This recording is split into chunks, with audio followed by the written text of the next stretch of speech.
Who taught you to hate your own kind? Who taught you to hate the race that you belong to? So much so that you don't want to be around each other. No, before you come asking Mr. Muhammad, does he teach hate, you should ask yourself who taught you to hate being what God gave you. How did one man go from petty criminal to becoming a global voice against racism? He's one of the most prominent Muslims in modern history and a symbol of black liberation who has inspired generations. A gangster, a preacher, and a revolutionary, this is the extraordinary journey of Malcolm X. Malcolm X was born in 1925 in Omaha, Nebraska. His parents, Earl and Louise Little, were followers of the Pan-African activist Marcus Garvey. As a result, their family was subjected to constant harassment by the Ku Klux Klan, who burned down their home when Malcolm was just 4 years old. The family moved to Michigan, where they were threatened by the Black Legion, an offshoot of the KKK. 4 of Malcolm's uncles were also murdered by white racists. Malcolm's father died when he was 6. The incident was officially ruled a streetcar accident, although his mother believed he had ultimately been murdered by the Black Legion. When Malcolm was 13, his mother was committed to a mental institution. Her children were split up and sent to different foster homes. Malcolm was an excellent student, but dropped out of school after a white teacher told him it was unrealistic for a young black boy to have aspirations of being a lawyer. After a few years in Michigan and Boston, he moved to Harlem at the age of 18, where he was involved in gambling, robbery, drug dealing, and pimping.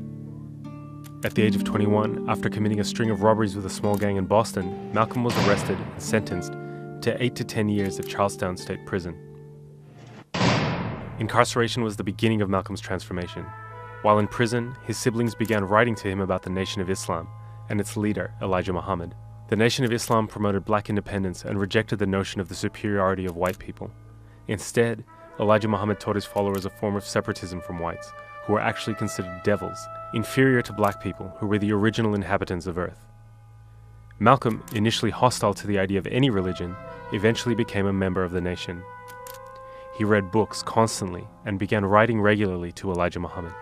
Muhammad's followers were taught to abandon their given family names, as they were actually the names of former slave owners. So Malcolm Little became Malcolm X. After being paroled, Malcolm visited Elijah Muhammad in Chicago. In June the next year, he was named Assistant Minister of the Nation of Islam's Temple No. 1 in Detroit. He later established Boston's Temple No. 11 and expanded Temple No. 12 in Philadelphia. And those of you who think that you perhaps came here to hear us tell you to turn the other cheek to the brutality of the white man, I say again, you came to the wrong place. Finally, he was selected to lead Temple No. 7 in Harlem, where he was responsible for a huge surge in membership. We don't teach you to turn the other cheek. We don't teach you to turn the other cheek in the South, and we don't teach you to turn the other cheek in the North. We teach you to obey the law. We teach you to carry yourselves in a respectable way.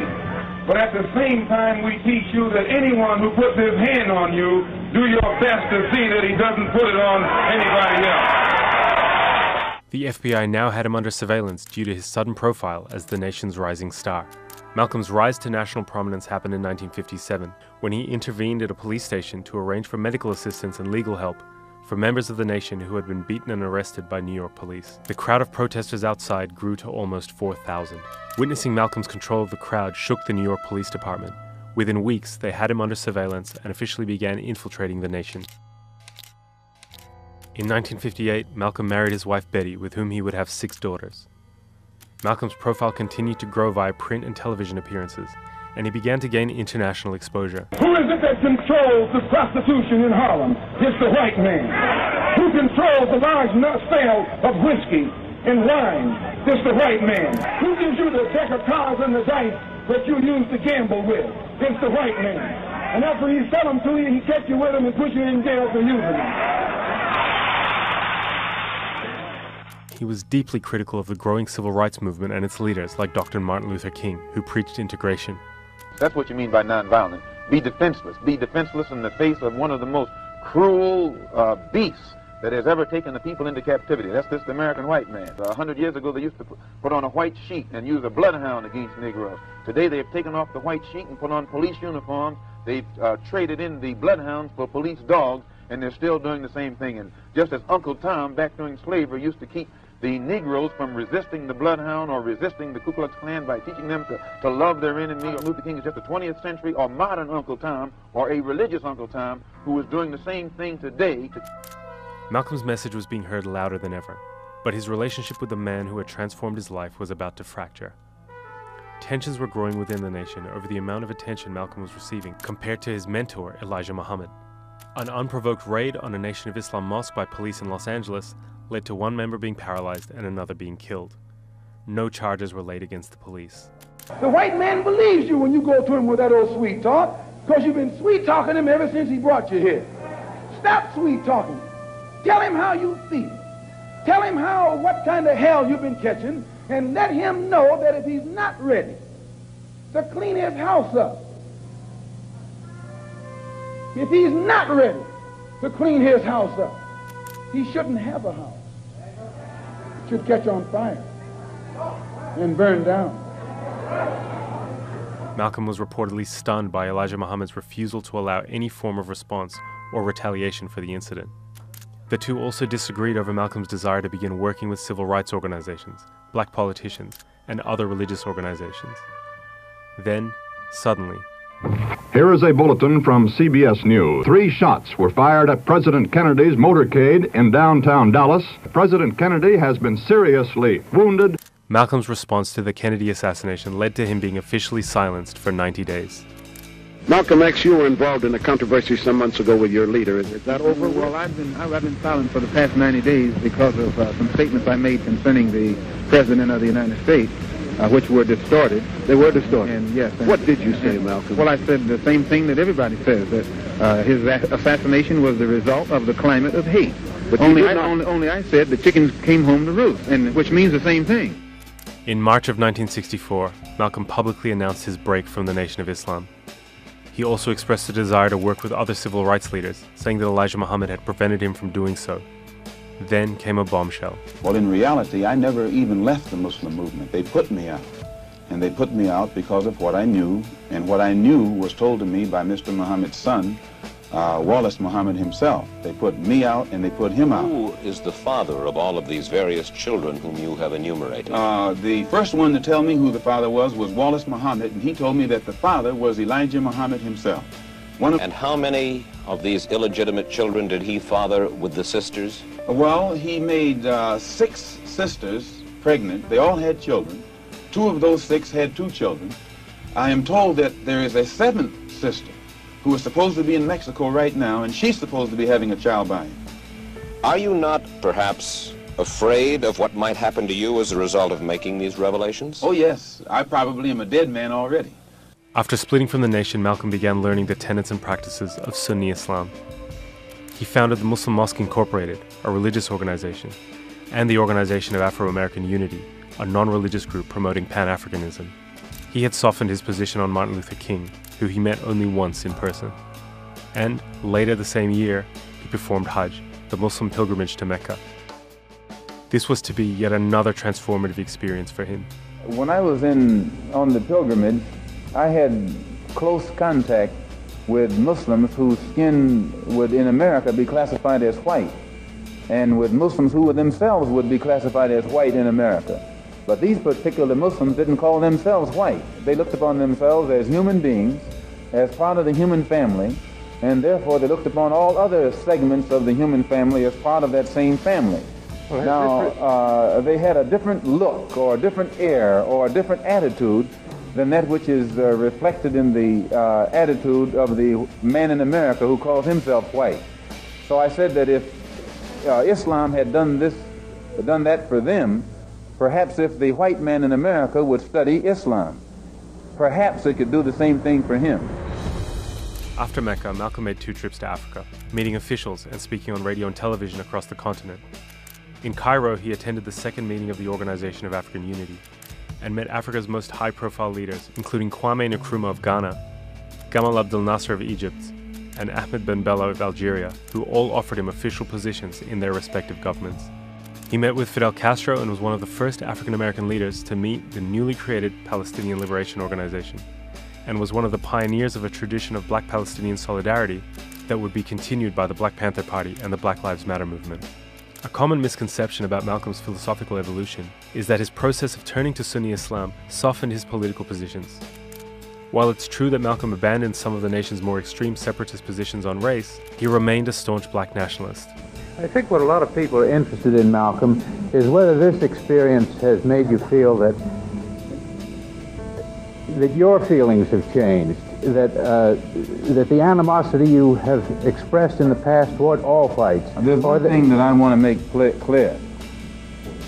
No matter how much respect, no matter how much recognition whites show toward me, as far as I'm concerned, as long as that same respect and recognition is not shown toward every one of our people in this country, it doesn't exist for me.